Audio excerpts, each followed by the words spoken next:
a high school in Japan, a girl is the center of attention wherever she goes. After everyone stops to admire her beauty, it is revealed that her name is Elisa Kujo, and besides being the daughter of a Russian father, she has the best grades in the school.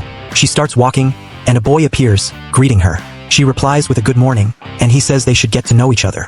He introduces himself as Ando, a second-year student, and says that his sister had told him many things about her and that he was interested in getting to know her. When he was about to ask her out, she rejects him immediately. After sensing her coldness, he asks if at least they could exchange numbers. She says she will decline because she has no interest in him at all. The boy is left embarrassed, serves him right for being so forward.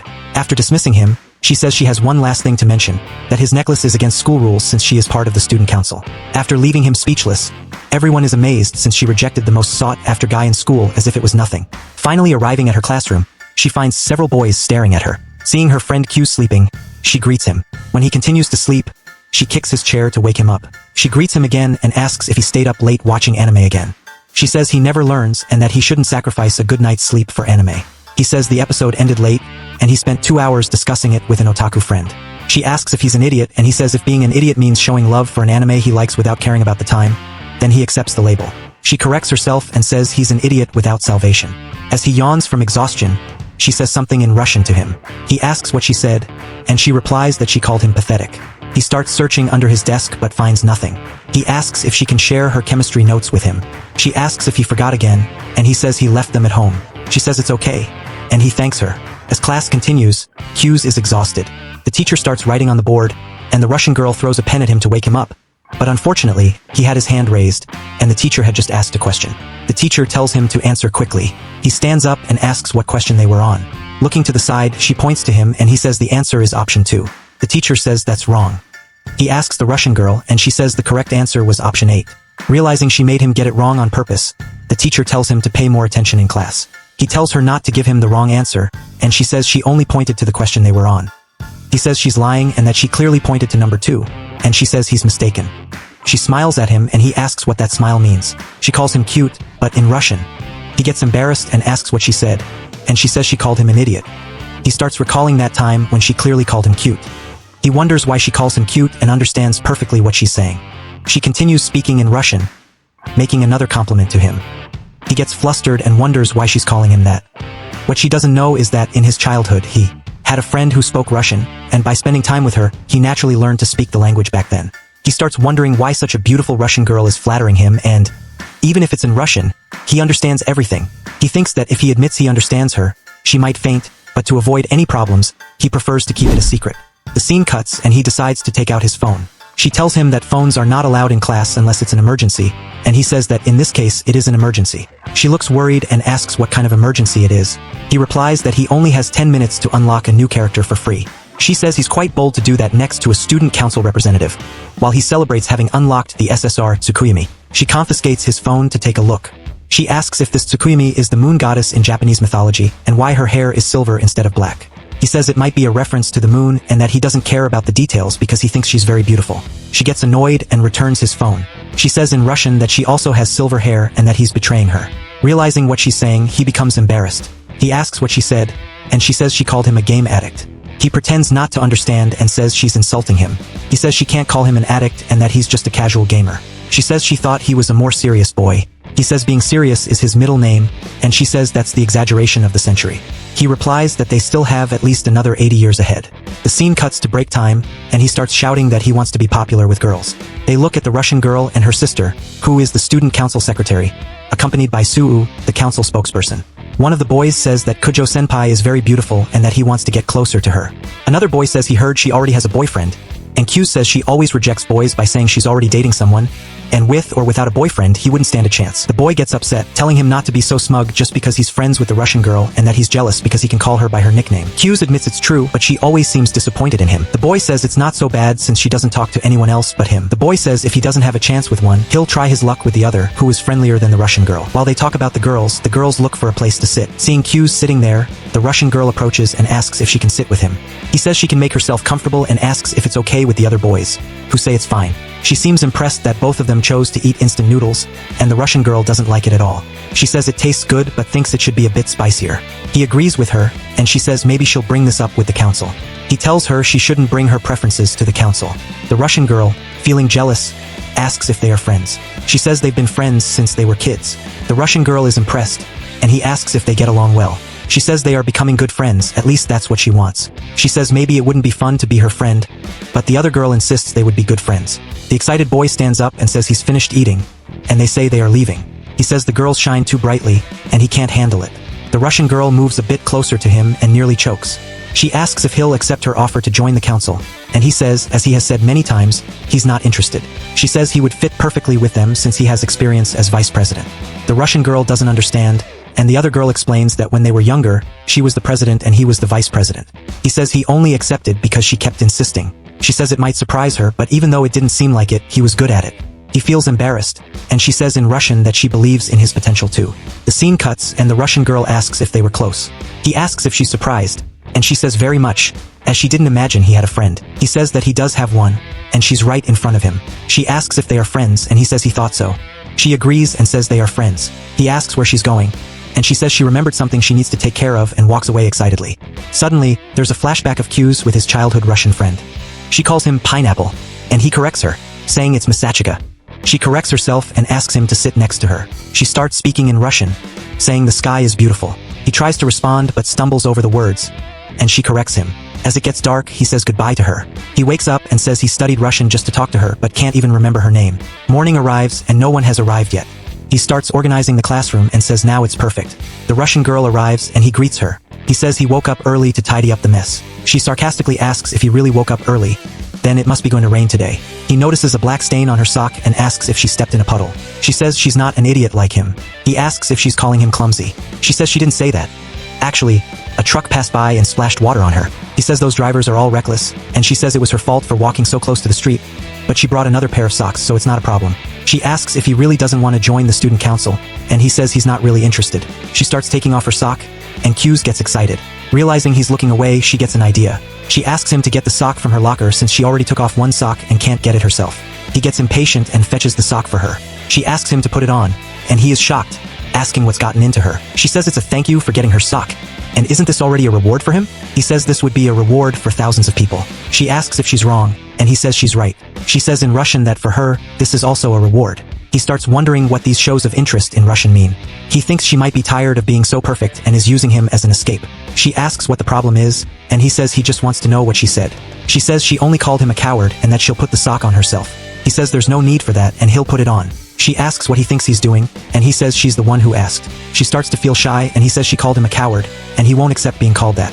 He starts putting on her sock, and she says she wasn't ready for this. He asks her to stop moving. When he manages to put it on, his hand slips, and she asks what he thinks he's doing and kicks him in the face. He falls backward, and she runs away, embarrassed. Hours later, he runs up to her to apologize. She says in Russian that he's a pervert, and he gets embarrassed. She says she's not angry anymore and that she should apologize for kicking him. She places her hand on his face to see if he's hurt badly, and he says she doesn't need to worry and thanks her for the beautiful view she gave him. She gets angry and asks what he's talking about.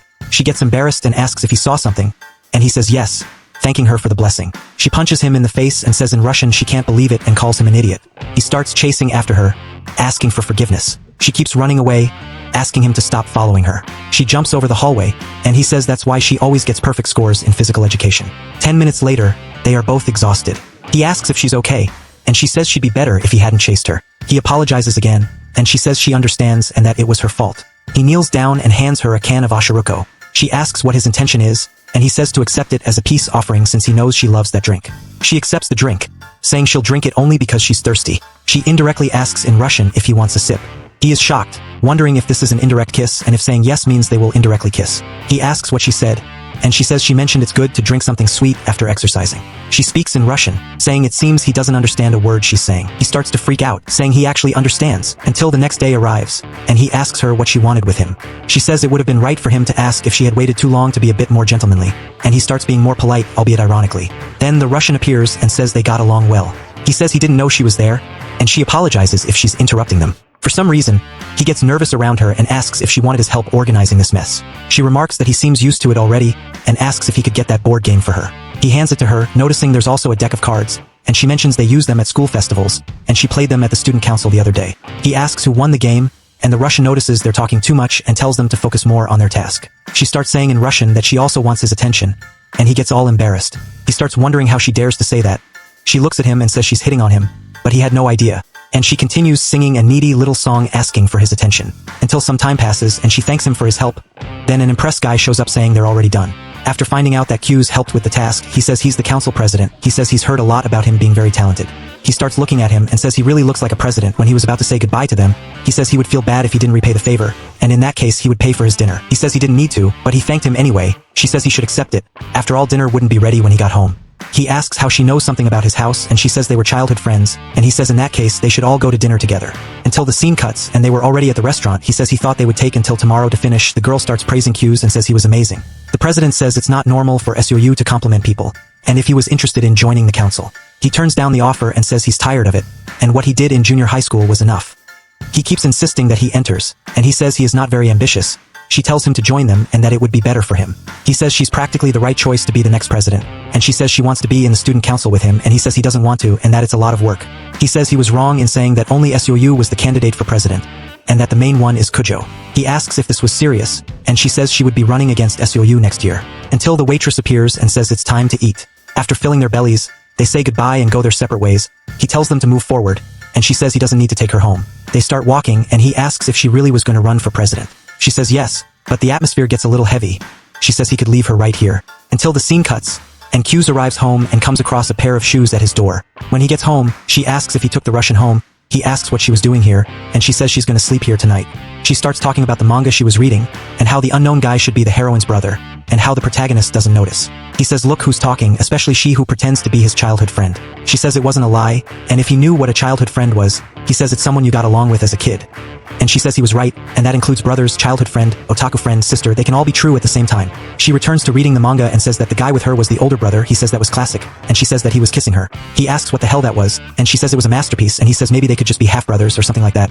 And she tells him to stop being stupid, and that the manga is only good because the brothers are real, and that confirms that she is indeed his younger sister. Until morning arrives, and the girl sends a good morning to him. Wow, Japanese speaking English and I didn't even know. He says that because of her it wasn't good anymore.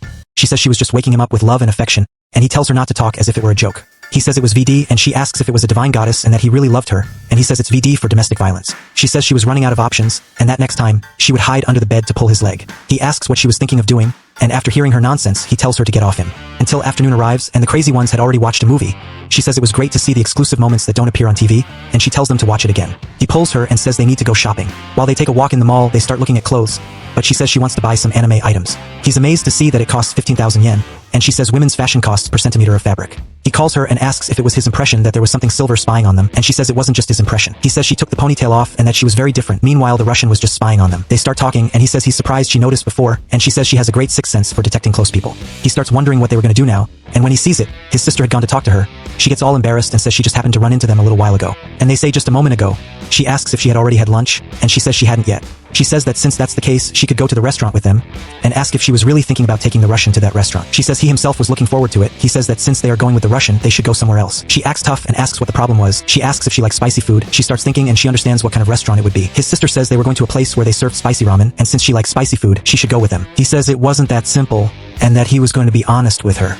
He says it's an extremely spicy place, but she interrupts him and says she'll go. He tells her she doesn't have to if she doesn't want to, and she asks if he had a problem with her being there. Eventually, he gives in. Then the scene cuts, and they arrive at the spiciest restaurant in town.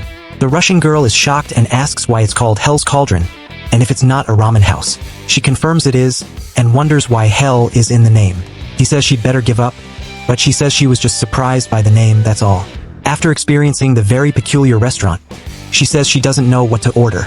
The girl says the blood pool ramen is the mildest, and the thorny valley feels like your tongue is being pierced by needles. After hesitating about what to order, Q says he'll have the blood pool ramen, and she decides to order the same. His sister says since they're ordering the same thing, she'll have it too. The Russian girl remarks that she's dressed quite masculine today, which surprises her. She says since she's off duty, she decided to change her look a bit. The Russian starts to feel strange, saying she woke up in Q's bed this morning, and everyone was confused. She says she wanted to wear something different, so she borrowed his shirt. She asks what that meant, and he says she showed up at his house without warning, invaded his room, and jumped into his bed without his permission, but it seems she didn't really believe it. Then the waiter appears with the food on the table, and when she looks at the dish, she can feel the heat right away. She starts staring at the dish, and it seems like it's going to be a tough challenge for her. She takes the chopsticks and dives in, and soon regrets it. He asks if she's okay, and she says it's delicious. They both say it's delicious, and she starts speaking in Russian that it hurts. He tells the Russian girl she doesn't have to try so hard, and she says she actually said it was good, but he understood exactly what she meant. She starts asking her mom for help, saying she can't take it anymore. His sister asks what she thought, and she says it was way too delicious. She says since she likes spicy food, she has an idea and suggests using Demon's Tear to spice it up even more. Q's meets her evil look and realizes she's doing this on purpose. He tells her not to try it, and she says one drop won't kill her. She starts putting pepper on the ramen, gives it a stare, and goes for it, and it seems things are getting really spicy around here. Then the scene cuts and he asks if she's okay, and she asks where Sue is. He says she went to buy some things, and if she's okay. She asks what he means, and he says she knows what he's talking about. He looks to the side and asks if she wants ice cream, and she says she does. They start eating ice cream, and her tongue thanks her. He asks her why she wants to be student council president, and she says because she wants to, and if she needs a reason for that. He asks if she has a running mate. She says no, but it's okay because she doesn't need anyone. He says the rules say you need to run in pairs, and she says in that case she'll find someone random to support her. He starts reflecting, and she says in Russian that it would be nice if he could help her. Q starts having a flashback of a little girl apologizing to her parents because she didn't have her running mate. The flashback ends, and she asks if he has something to do, and he says he's free. She says since that's the case, he should come with her. He asks if she's sure she wants to take a boy to buy clothes with her. She says it makes sense, and he says she doesn't have friends to buy clothes with, so she doesn't know how it works, and he says in that case, he'll help her. She asks what's gotten into him, and he says they're friends. Arriving there, she starts wondering why he's being so nice to her, and if he thinks she's not capable of becoming president. She gets angry and asks if he's making fun of her. She says she's going to change, and asks him what he thinks. She says she's going to surprise him with a fashion show and show who's in charge. She starts thinking and says he's going to end up hearing her changing, and she tells him to step back a bit. She starts changing, and she says she looks beautiful. When she's about to leave, she starts worrying if he didn't have any reaction to seeing her, and that if he does that she's going to kick him in the face. She appears all tough and asks what he thinks. He says she looks great, and she turns all red. He says this outfit enhances her elegance and that she looks much prettier than usual. She gets all embarrassed and closes the curtain. She starts freaking out, saying he praised her too much. Meanwhile, he was freaking out, saying he was dying of embarrassment, and how she manages to make him feel like that all the time, until some girls appear and say that the young couples are very cute. She couldn't believe he called her beautiful, until she starts thinking, and she says she didn't know he had the courage to compliment a girl like that, and she wonders if he's used to it. She asks what he thought of that outfit, and he says she's more beautiful than cute, and that this style is perfect for her. She gets all shy but tries to pretend she doesn't care. She starts parading for him, asking for his opinion, and it's a new compliment for each different outfit. She says the feeling of being complimented all the time was wonderful. Then she starts looking for what to wear now. She looks at herself in the mirror and says maybe this is too bold, but she's sure Q's will compliment her. She opens the curtain and asks what he thinks of this, and when she looks, his crazy sister is there. She says she's very bold, and Q's agrees with her. She gets embarrassed and closes the curtain, and she starts saying in Russian that she wants to die. She asks what she said, and he says she wanted to drag herself, and she says she's very childish. Until the scene cuts, and they were on the subway, and she was in the moon until now, until the subway stops, and he says goodbye to her. She says today was fun, and they should go out together more often. They say goodbye, and she starts wondering what she was thinking of wearing that kind of clothes, and that he'll think she's easy, until she realizes, and she starts asking why they got off at the same station. That's it, my partner. The video will be over here. If you want to keep up with the new anime of the season, don't forget to subscribe to the channel and activate the bell, so you'll be notified when the next episode comes out.